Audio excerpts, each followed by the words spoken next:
Hello there guys, welcome back to Younes Talks Football, welcome back to a brand new video. I hope all of you are doing well today. This is your preview for Chelsea versus Leicester City at Stamford Bridge, taking place tomorrow, 3 PM kickoff on a Saturday, the good old tradition in the Premier League where Saturday 3 o'clocks are the standard time. It's going to be an interesting game this, and I'm going to come to my thoughts into how I think it's going to go down, the fact that Chelsea have been struggling lately, Leeds and all that. Leicester, not had a good start at all. But before we do, I want to give you my thoughts on two things. So, the League Cup draw and the Champions League draw. So, the League Cup draw, so we're out. I'm kidding. I don't want to go into that negative. No. But I'm just thankful that we play Manchester City at the Etihad in November and not tomorrow. Because if it were tomorrow, if it were next week, I'd be panicking, yeah? Hopefully we pick up some form. Up until November, just before the World Cup, we have this game against Man City at the Etihad. And let's have it right. This is the hardest game we could have asked for. In the third round of the Carabao Cup, I'm actually quite thankful for that though, you know. Because I don't want to get a false incentive, a false pretense that, oh, we're going to go far in the Carabao Cup. And then, boom, we get knocked out after playing those games. Look, we either beat Man City and then we're down as favourites, or we get knocked out and we forget that competition. Yeah, we've been to the final of that last year. We didn't win it because Liverpool did. We saw what happened, the penalty shootout and all that. Look, are we going to go through that again? Well, I think we've got bigger priorities this season, considering what we've been through. It wouldn't be the end of the world if Man City knocked us out. But if we knocked Man City out, there's a good case that we can go all the way and win the Carabao Cup and at least get some silverware. So you know what? Let's do the damage now, early. We either do or die. So you know what? The Man City game, it's not very likely. As I've said, it's the hardest game we could have asked for. They don't look fantastic, but they are, I think, after maybe Tottenham and Arsenal right now, actually more Arsenal, the best performing team. Man City are still up there. Out of all the big teams you could ask for, City are going to be the hardest. So you know what? We'll take it. We'll see what happens. If we get knocked out, we get knocked out. If we don't, fantastic. So that's in November. The Champions League draw, interesting. Could have gone left. Didn't go left. I'm happy with it. AC Milan, a trip back to the San Siro. It's been a while since we've been to the San Siro, isn't it? Last time, am I correct in thinking the last time we went to the San Siro was actually when Dennis Wise scored? Is that actually the last time? Because if it is, it's been a bloody long time. AC Milan. And you know what? I'm actually quite thankful for this because the San Siro is going to get knocked down. It's going to be demolished. And I think they're going to rebuild again. This is going to be our final trip and our last farewell to the San Siro. And as a football fan, you have to appreciate the San Siro. What a stadium. What a stadium. So iconic. So much heritage. It's unique in every sense of the word. So you know what? We get to say goodbye. But I'll take it. We get to play against Giroud. We get to play against Tomori. It's going to be an interesting one.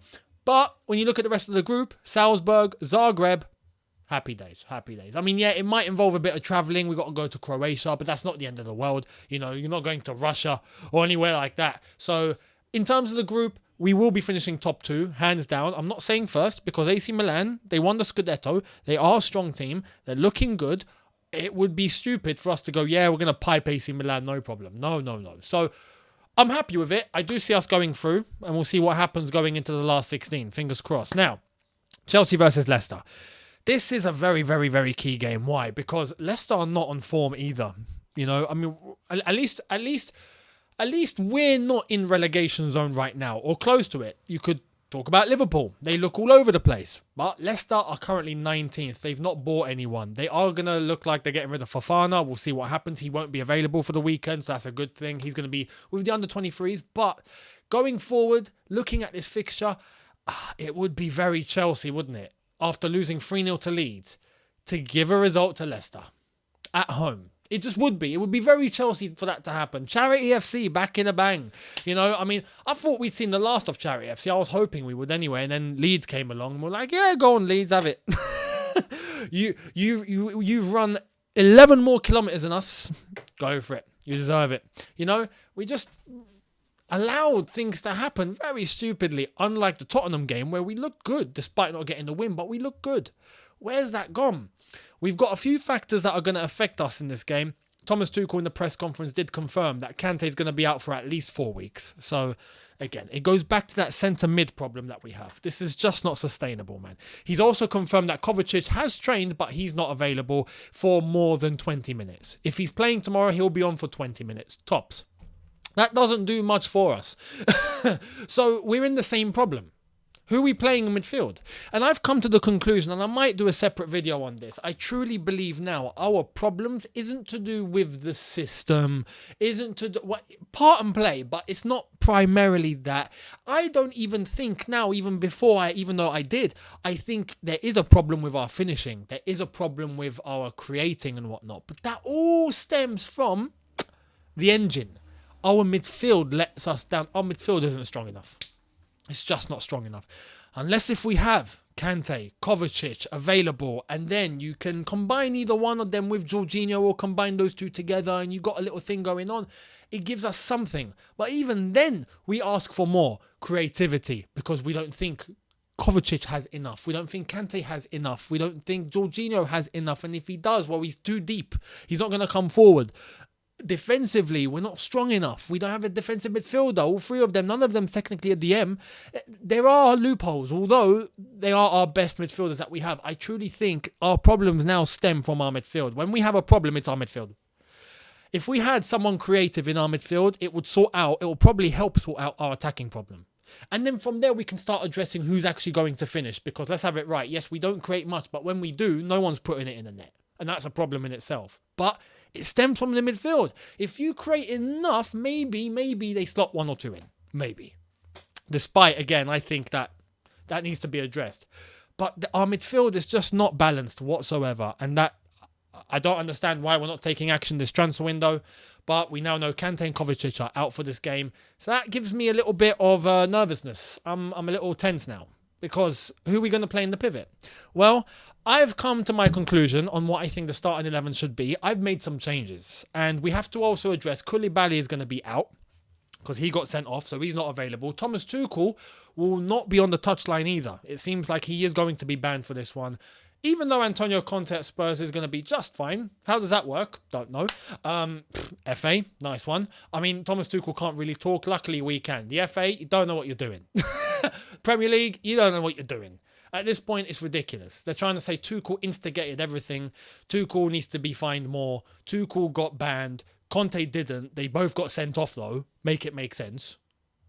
Anyway, is that going to affect the game? Yes. In terms of your in-game management, absolutely that's going to affect things because now the assistant needs to take care of the in-game management and the minor decisions that need to be made on the spot. It's not going to be Tuchel. Tuchel's going to be there before the game. He's going to be there at half-time in the dressing room and he'll be there after the game. But that's it. It's going to be the assistant that's taking charge of the game itself. So does that play a part? Absolutely.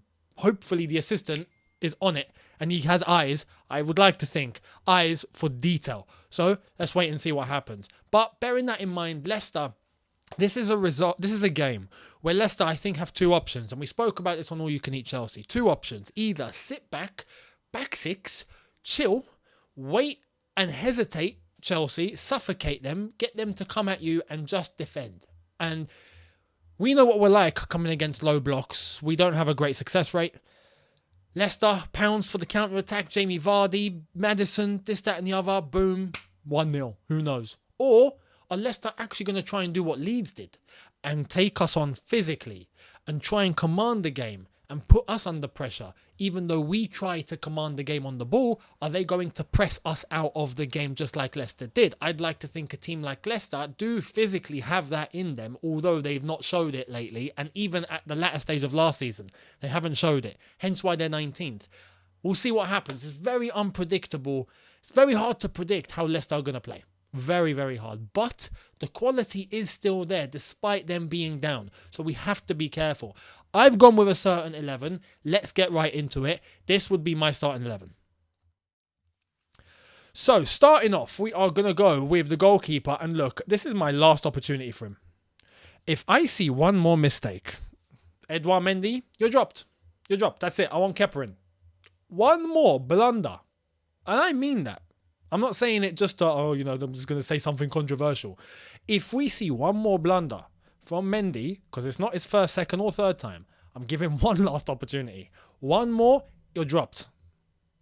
Kepa has made mistakes in the past, but not Well, actually, I was going to say not blunders like that. Not as frequently as we've seen from Mendy as of late, which is weird.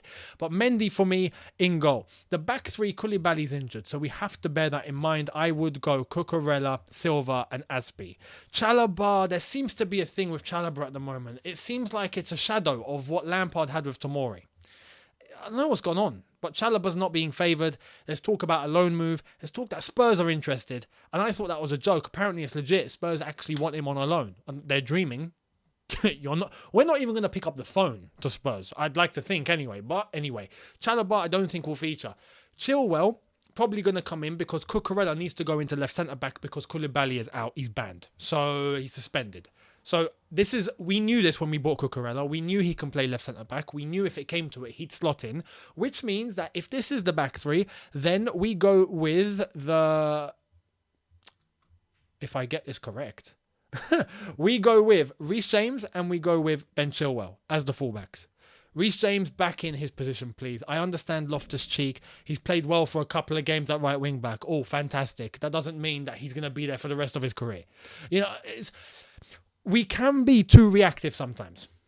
Oh, he's had one good game in that position. Oh, fantastic. Keep playing him there. No, that's not how it works. Reece James is most effective in a right wing-back role. We know what he can do there.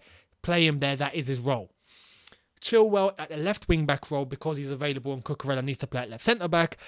And then in midfield, this is where it gets a little sticky. We know that Jorginho has to play, for sure.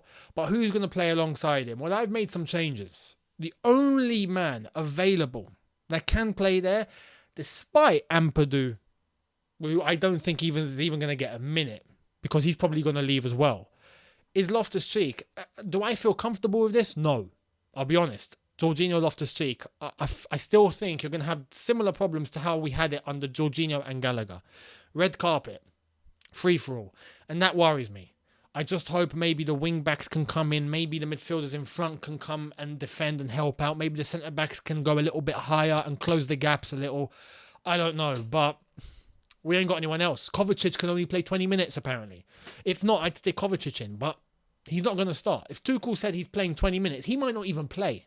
Because you know what Tuchel's like. He'll say 4 weeks, it's going to be 6. He'll say he can play one half, he comes on for 10 minutes. He says he can play 20 minutes, he ain't playing at all. That's technically what we normally tend to do. So I reckon it's going to be Loftus-Cheek and Jorginho. Or actually, well, I think it's going to be Gallagher again, which is a big mistake.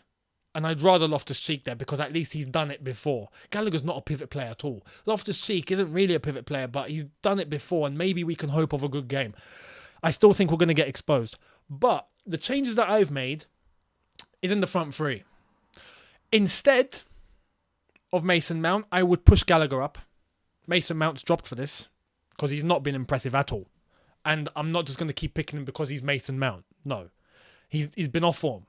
Gallagher, I think in a chance where he normally plays, where he has a little bit more offence, where he's able to combine with the attack, where he's able to get to the D, where he's able to take some shots and create some passes, some assists hopefully. That's where he normally plays. I'd like to see him in that role. Gallagher a bit more forward for me. We'll see how he does replacing Mason Mount.